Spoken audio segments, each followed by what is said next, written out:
I'm David Stout, and I'm Corey Metcalf. Corey. I am a professor at the College of Santa Fe. I teach in the Department of Moving Image Arts, which many people know as the film department. But my area of interest really has been for a long while cross-disciplinary kinds of work, primarily within the arts, but now moving out into science. And many of you here at the complex, I'm actually on the board of the complex, know the work that Corey and I have done here recently that's more performance-based, that really sort of mixes both sonic and visual elements. So it's a kind of data transcoding that we're involved in. What I wanted to do this evening was really trace kind of a lineage of my own work prior to working with Corey, leading on up to the certain kinds of metaphors that we're utilizing that overlap into the talk that we just had from Christina in the area of synthetic ecology, biomimetics, genetics, etc., as it relates to media arts.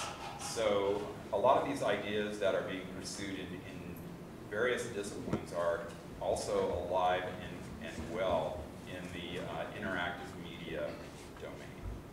So the first thing I really wanted to just start with was a little talk or just sort of a revisiting of some of the things that I've been involved with in the past. I started as a student in the visual arts, specifically in drawing and painting and even printmaking.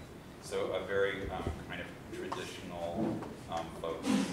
But that quickly led me into a lot of other modalities because I became very interested in how cross-disciplinary work and new forms might, I'll use the word, evolve out of artists from different disciplines working together to try to essentially develop a kind of total artwork. And so my areas of exploration included image, sound, text, and performance. In some senses, very traditional modes in that I studied choreography, contemporary dance choreography, but also taking it into performance art and performance actions. I was very interested in new kinds of poetic forms and the use of text, but often in early kind of generative modes used by the surrealists. So automatic writing, Dadaist performance, where performance works would be self-generated out of an idea. So this idea of the kind of work that generates itself has been kind of an early element of a lot of the work that I've done. Fundamental to all of this is that it would be a discussion, and I have this discussion with my students about the relationship of art and technology. And oftentimes, beginning level students in the arts can have either a very narrow or negative view of what technology is. And in the world that I inhabit, my ability to speak to you with a chosen language is a technological feat, as is the ability to write or to draw a picture. And I don't make a huge distinction between those kinds of things and the use of this computer, although we could talk about the ecological implications of the manufacture of computers or any product. And then we could get into some discussion about higher technologies and what the trade-offs are with those. Fundamental to the work that I have been doing with Corey and the work that I've been doing for since 2003 was to revisit specifically the fundamental aspects of video and look at video as a generative medium that in its sort of nascent form generates noise. So visual noise in this sense.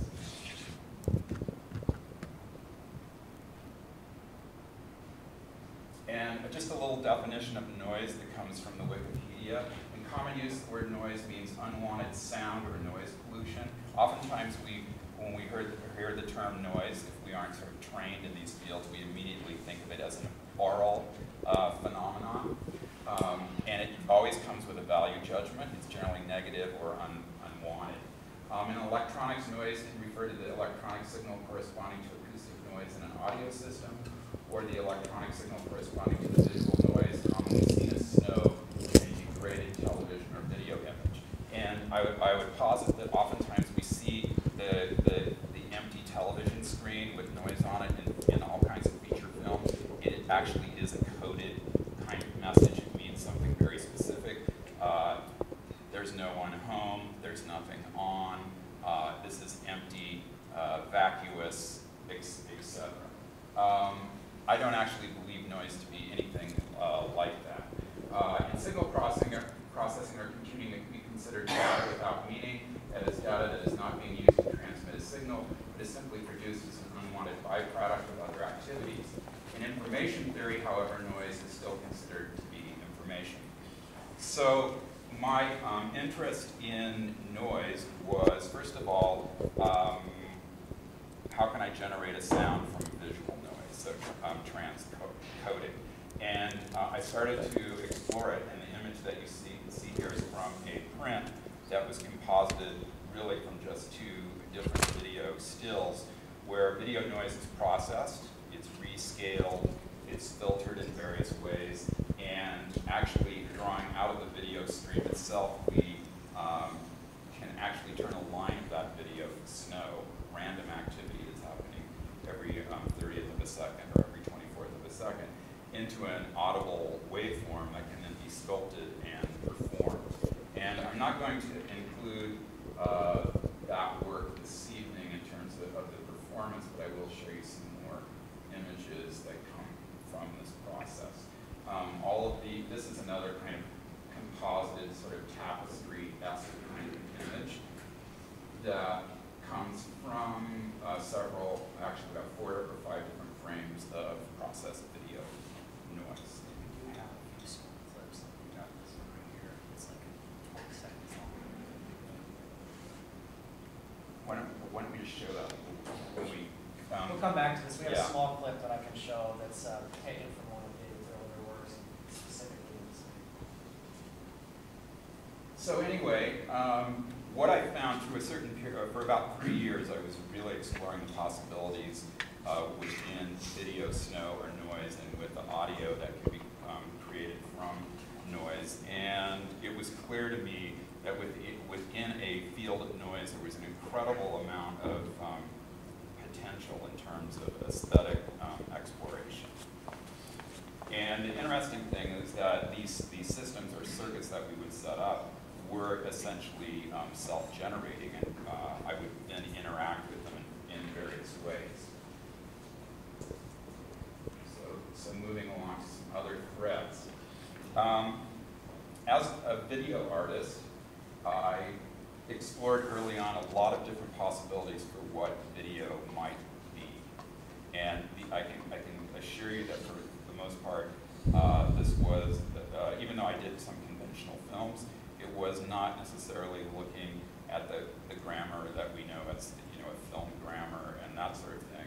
But a lot of the other possibilities that video could, forms it could take relative to the other arts, whether they be dance or music or poetry or sculpture, etc. So video can be a performance, a documentary. It can be used for activist purposes. It can be a sculpture, an installation, an object. Or we can use video as a generative system.